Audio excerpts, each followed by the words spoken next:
Senhoras, senhores, espíritas ou não, internautas, jovens, idosos, são todos muito bem-vindos, são todos muito importantes nesse nosso canal. Seja qual for a sua religião, você é muito importante.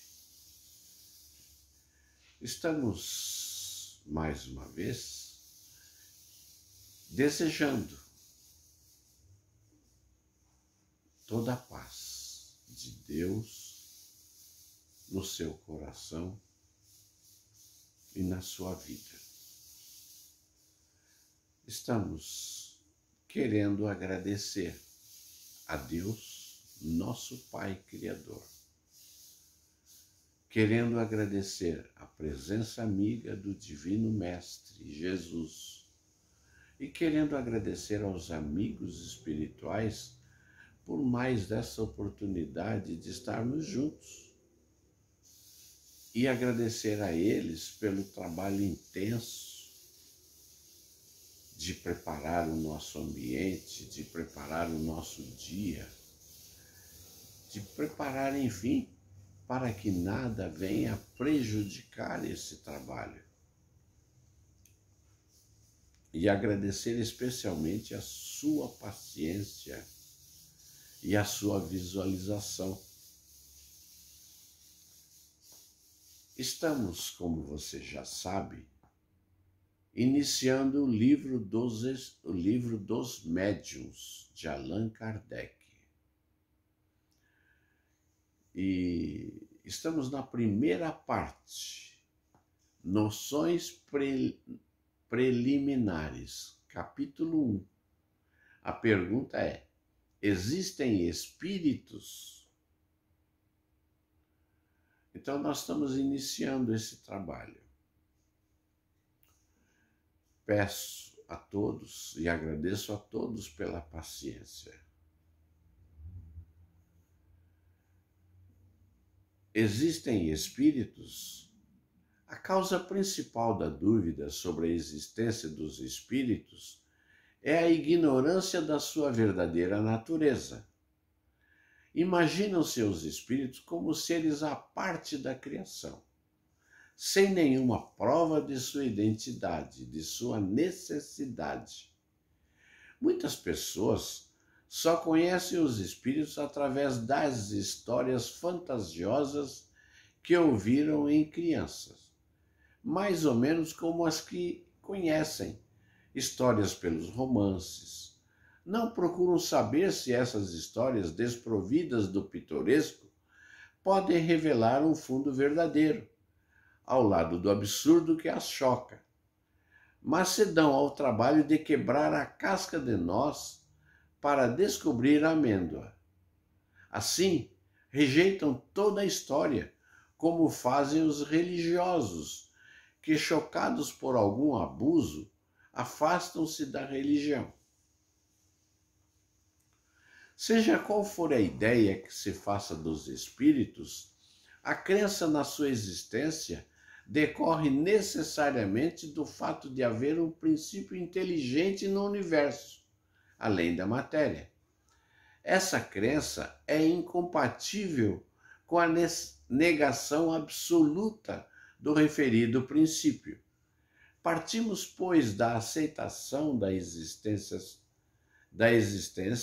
sobrevivência e individualidade da alma, de que o espiritualismo em geral nos oferece, a demonstração teórica, dogmática, e o espiritismo a demonstração experimental. Mas façamos por um instante abstração das manifestações propriamente ditas e raciocinemos por indução. Vejamos a que consequências chegaremos. Admitimos a existência da alma e da sua individualidade após a morte. É necessário admitir também, primeiro, que a sua natureza é diferente da corpórea, pois ao separar-se do corpo, ela não conserva as propriedades materiais. Segundo, que ela possui consciência própria, pois lhe admitimos a capacidade de ser feliz ou sofredora, e que tem que ser assim, pois, do contrário, ela seria um ser inerte, e de nada nos valeria sua existência. Admitimos isso, é claro, que a alma terá de ir para algum lugar, mas para onde vai? E o que é feito dela? Segundo a crença comum, ela vai para o céu ou para o inferno. Mas onde está o céu e o inferno? Dizia-se antigamente que o céu estava no alto e o inferno embaixo. Mas o que é alto e o baixo no universo? Desde que sabemos que a Terra é redonda e que os astros giram de maneira que o alto e o baixo se revezam cada 12 horas para nós, e conhecemos o infinito do espaço, no qual podemos mergulhar a distâncias incomensuráveis. É verdade que podemos entender por lugares baixos as profundezas da Terra, mas que são hoje essas profundezas, senão das escavações geológicas? Que são também essas esferas concêntricas chamadas de céu de fogo, céu de estrelas, depois que aprendemos não ser o nosso planeta o centro do universo e que o nosso próprio Sol nada mais é do que um entre milhões de sóis que brilham no infinito, sendo cada qual o centro de um turbilhão planetário, que foi feito da antiga importância da Terra, agora perdida nessa imensidade? E por que estranho motivo esse imperceptível grão de areia, que não se distingue pelo seu tamanho, nem pela sua posição, nem por qualquer papel particular no cosmos, seria o único povoado de seres racionais? A razão se recusa a admitir essa inutilidade do infinito, e tudo nos diz que esse mundo também são habitados.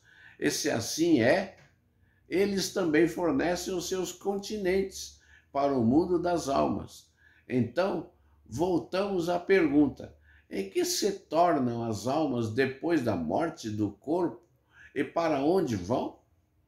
A astronomia e a geologia destruíram as suas antigas moradas, e a teoria racional da pluralidade dos mundos habitados multiplicou-as ao infinito, não havendo concordância entre a doutrina da localização das almas e os dados da ciência.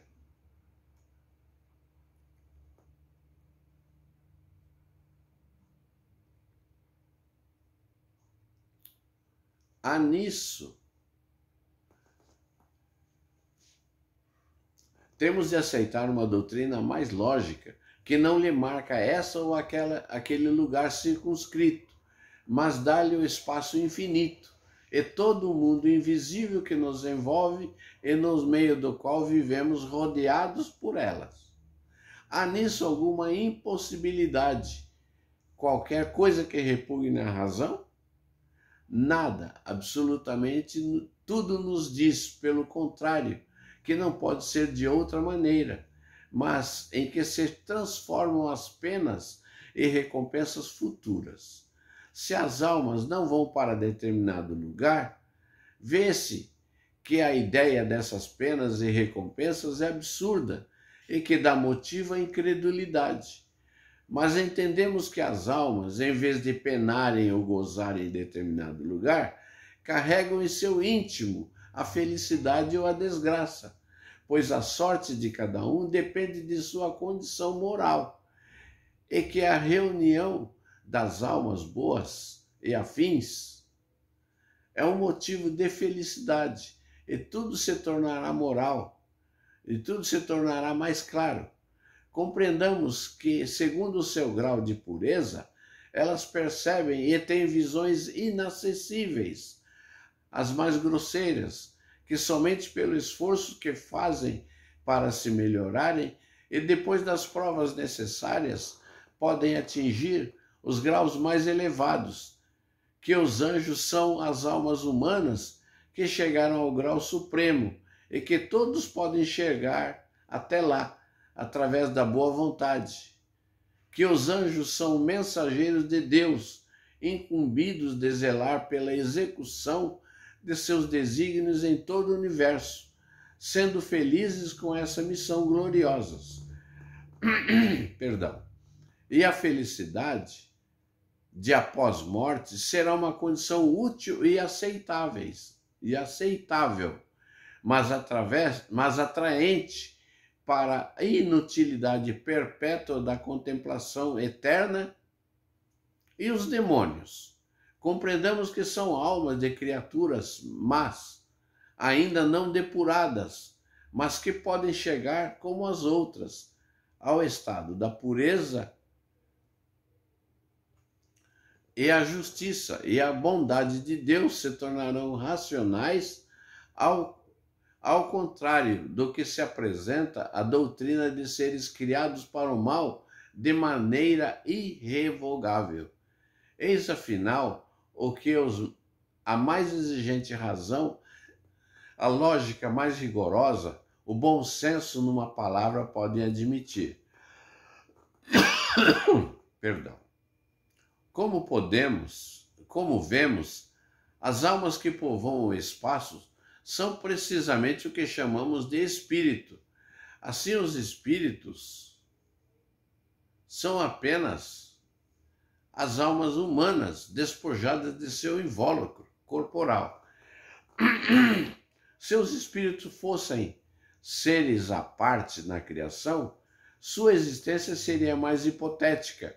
Admitindo a existência das almas, temos de admitir a dos espíritos, que nada mais são do que as almas. E se admitimos que as almas estão por toda parte, é necessário admitir que os espíritos também estão. Não se pode, pois, negar a existência dos espíritos sem negar a das almas. 3. Tudo isso não passa de uma teoria mais racional do que a outra, mas já não é bastante ser uma teoria que a razão e a ciência não contradizem. Além disso, ela é corroborada pelo fato e tem a sanção da lógica e da experiência. Encontramos os fatos nos fenômenos de manifestações espíritas, que nos dão a prova positiva da existência e da sobrevivência da alma. Há muita gente, porém, que nega a possibilidade dessas comunicações com os espíritos. São pessoas que acreditam na existência da alma e, consequentemente, na dos espíritos, mas sustentam a teoria de que os seres imateriais não podem agir sobre a matéria. Trata-se de uma dúvida originada pela ignorância da verdadeira natureza dos espíritos, da qual geralmente se faz uma ideia falsa, considerando os seres abstratos, vagos e indefinidos, que não é verdade. Consideremos o espírito, antes de tudo, na sua união com o corpo. O espírito é o elemento principal dessa união, pois é o ser pensante que sobrevive à morte. O corpo não é mais que um acessório do espírito, um invólucro, uma roupagem que ele abandona depois de usar além desse envoltório material. O espírito possui outro, semimaterial, que o liga ao primeiro, na morte. Na morte, o espírito abandona o corpo, mas não o segundo envoltório, a que chamamos de perispírito. Esse envoltório semimaterial, que tem a mesma forma humana do corpo, é uma espécie de corpo fluídico, vaporoso, invisível para nós no seu estado normal, mas possuindo ainda algumas propriedades da matéria. Não podemos, pois, considerar o espírito como uma simples abstração, mas como um ser.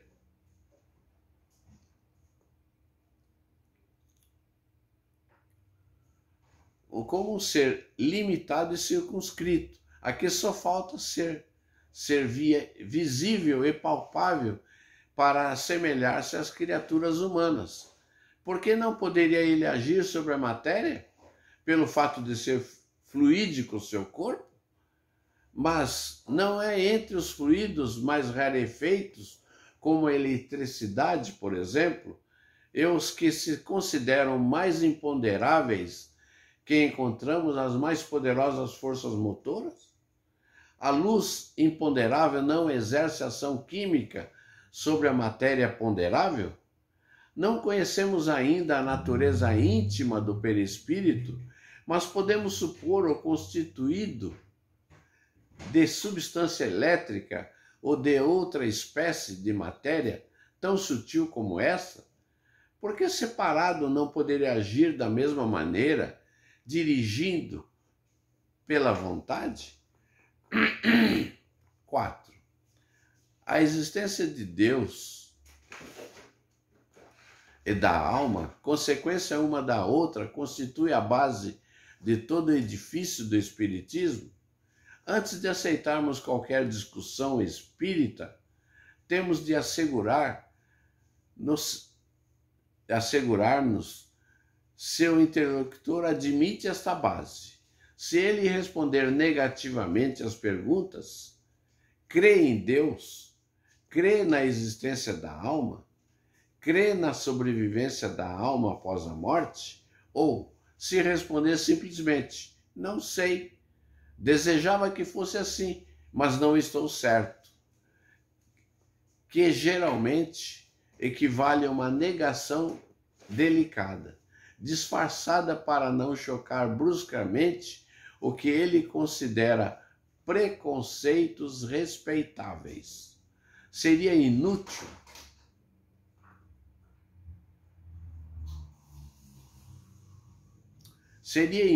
prosseguir. Seria como querer demonstrar as propriedades da luz a um cego que não admitisse a existência da luz? As manifestações espíritas são os efeitos das propriedades da alma. Assim, com o semelhante interlocutor, se não quisermos perder tempo, só nos resta seguir outra ordem de ideias, admitindo os princípios básicos, não apenas como probabilidade, mas como coisa averiguada, incontestável. A existência dos espíritos será uma decorrência natural. 5. Resta saber se o espírito pode comunicar-se com o homem, permutar pensamentos com os encarnados. Mas por que não? Que é o homem senão um espírito revestido de corpo material? Qual o motivo por que um espírito livre não poderia comunicar-se com o espírito cativo? Como o homem livre se comunica com os prisioneiros? Admitida a sobrevivência da alma, seria racional negar-se a sobrevivência de suas afeições? Desde que as almas estão por toda parte, não é natural pensar que a de alguém que nos amou durante a vida venha procurar-nos, desejando comunicar-se conosco, e se utiliza dos meios que estão ao seu dispor? Quando viva na terra, não agia ela sobre a matéria do seu corpo? Não era ela a alma que dirigia os movimentos corporais? Por que, pois, não poderia ela, após a morte, servir-se de outro corpo, de acordo com o espírito nele encarnado, para manifestar o seu pensamento, como um mudo se serve de uma pessoa que fala para fazer-se compreender? Afastemos por um instante os fatos que consideramos incontestáveis, admitindo a comunicação como simples hipótese. Solicitamos ao incrédulo que nos prove, através de razões decisivas, que ela é impossível. Não basta sim a simples negação, pois seu arbítrio pessoal não é lei. Colocamos-nos no seu próprio terreno, aceitando a apreciação dos fatos espíritas através das leis materiais, que eles assim possam tirar de seu arsenal científico alguma prova matemática, física, química, mecânica, fisiológica, demonstrando por A mais B sempre a partir do princípio da existência e da sobrevivência da alma, que ser pensante durante a vida terrena não deve mais pensar depois da morte? 2. Se ele pensa, não deve mais pensar nos que amou? 3. Se pensa nos que amou, não deve querer comunicar-se com eles? 4. Se pode estar em toda parte, não pode estar do nosso lado? 5. Se está ao nosso lado, não pode comunicar-se conosco? 6. Por meio do nosso corpo fluídico, não pode agir sobre a matéria inerte? 7. Se pode agir sobre a matéria inerte, não pode agir sobre um ser vivo? 8. Se pode agir sobre um ser vivo, não pode dirigir-lhe a mão para fazê-lo escrever? 9. Podendo fazê-lo escrever, não pode responder-lhe as perguntas, nem lhe transmitir pensamento?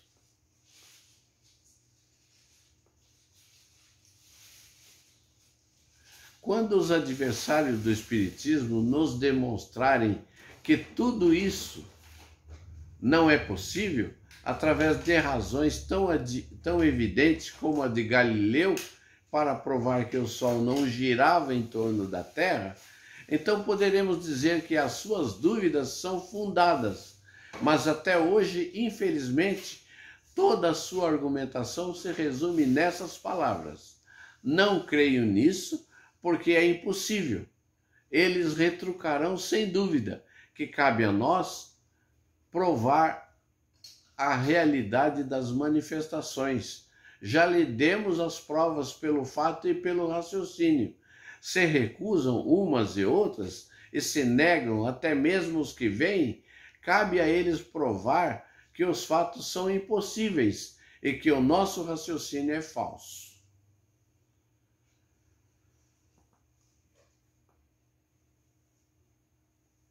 O segundo capítulo, o maravilhoso e o sobrenatural, vamos deixar, se assim Deus o permitir, para amanhã.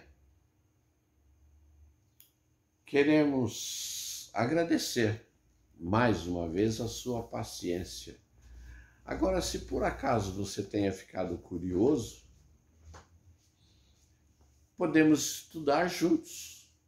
Baixe em PDF no seu celular, no seu tablet ou no seu computador o Livro dos Médiuns e assim estudaremos juntos. Que tal? Nesse momento eu quero fazer um brinde à sua saúde, à sua paz, aos seus familiares e à sua vida, a sua saúde, amado amigo. Com vida 20, jamais Covid-19. Deus o abençoe.